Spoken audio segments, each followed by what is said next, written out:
Welcome to the city of Lviv. We're in far western Ukraine, not 70 kilometers from the Polish border. And there's so many exciting things to see here in this historic city. But there's one thing specifically that I would love for us to look at today. So let's start walking there.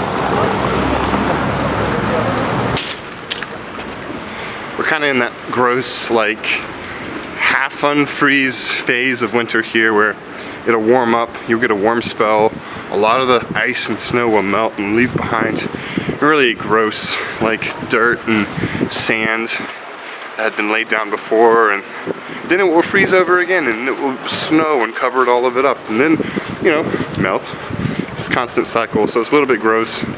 It's sort of kind of half snowing, half raining right now, but that's just how winters here in Eastern Europe go at this time of year.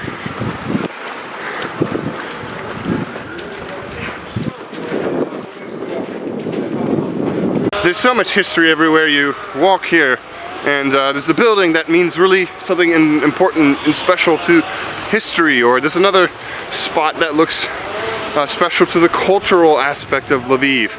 There's statues of people here that have done important things for the development of the city or the country that are from Lviv, right? But we're gonna head up this way, up the hill there, and look at a place once called the High Castle. Well, this looks fun.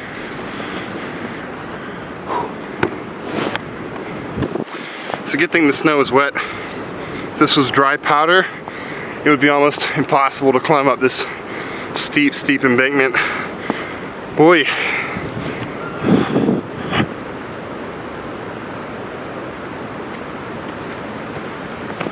Let's go back to the year 1250, almost 1,000 years ago. That's a really long time ago. We're talking about the medieval period, where you would have medieval tactics of how life would be lived. You had kingdoms and lords and rulers and peasants and smitheries, I don't know if we would like smith, iron, what do you call those?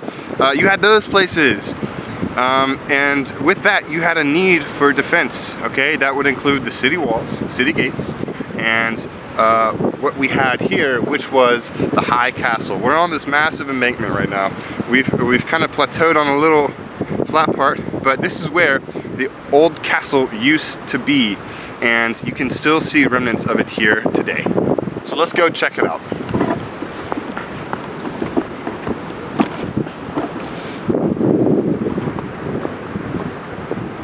At this period of time, you couldn't just go to the hardware store and be like, I need some bricks, and they'll bring out some bricks and be like, all right, that'll be 12 shekels or whatever. No, this was the time period where you had to make everything that you needed. And so for this castle to be constructed back in that time, it was really made of wood and dirt. And of course, as you had other rulers come in and be like, I'm stealing your land, or let's raid their coffers? Is that what it's called? The coffer, like the term for the money? Let's raid their bank, or their kingdom bank. Parts of the castle would be under siege, and since it was made of wood, a lot of times burned down. This whole area has changed hands a lot. It was founded by Daniel Romanovich of the Galatian Empire, and this really is known mostly for the Polish era, okay? The Poles really had a good handle on what was going on here for the majority of the time. That was until, of course, the Cossacks invaded and took over. There was a Swedish invasion, and they did the most damage to the castle. But ultimately, the Austrians came in, and they were ruling, and the castle was in such disrepair from the Swedish invasion that they decided to begin disassembling it and turning it into something more of a monument to the past. Here are actually some remnants of the castle.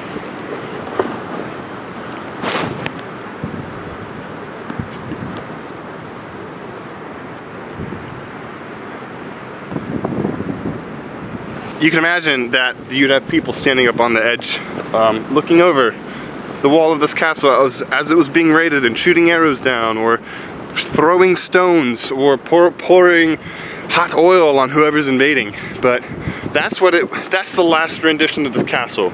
Stone, brick, some cement, it looks like, maybe some dirt, but you have pieces of this just throughout the this overlooking part of the hill where you can overlook Lviv. Now, on top of the embankment overlooking Lviv, you are able to see this massive, massive mound of earth. This was established on the 300th year anniversary of some union of something or another. I don't actually remember. This was not too important for me when it came to actually the castle itself, but this is really neat because it's really high up and it's the highest point you could actually be in the entire city, and it's clear. You can see all of Lviv on top. I'm hoping that the wind is not too bad. This is actually my second time shooting this entire thing. I shot it last week, and the wind noise was just too distracting to have anything good, so I ended up jimmy rigging my camera with what's called a dead mouse. This is this fluffy thing you put over your microphone to keep the wind from blowing on it and whatnot. And actually ordered, this is my mobile rig that I'm shooting with right now. I have a bigger production camera and audio recording gear. It's just too cumbersome to work with shooting these types of videos. But but I had ordered a really proper shotgun mic with a wind filter on it right before coming here to Ukraine, but it did not ship in time. In fact, it shipped in about 2 hours after I flew out. And this is so slippery. Wow. Making our way up. You can see a bit more of the wall on the other side of this mound here too. I wish we could get closer, but it's all gated off because I guarantee you people would try and, like, hooligans would come in and try and destroy it. So it's okay, we can look at it from afar. Not gonna lie, I'm quite worried my hat will fly off in the wind. But wow, look at this view. Wow. It's snowing so hard right now, it's hard to tell. It's hard to see much out there, but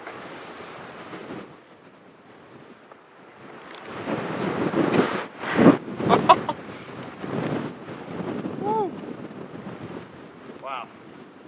I'll do a quick walk around the perimeter of this high point here, so you can get a view of the city.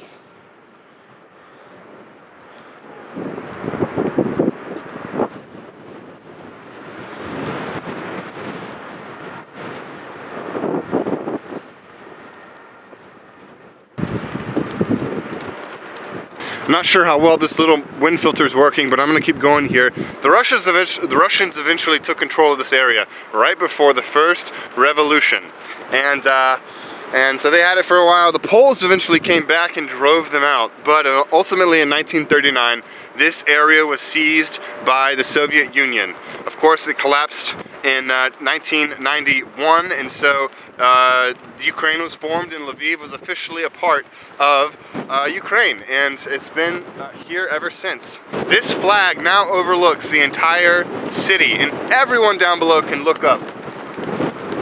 It's a good reminder of history and how history changes. So, wow, I am really glad I bought this coat. Oh boy.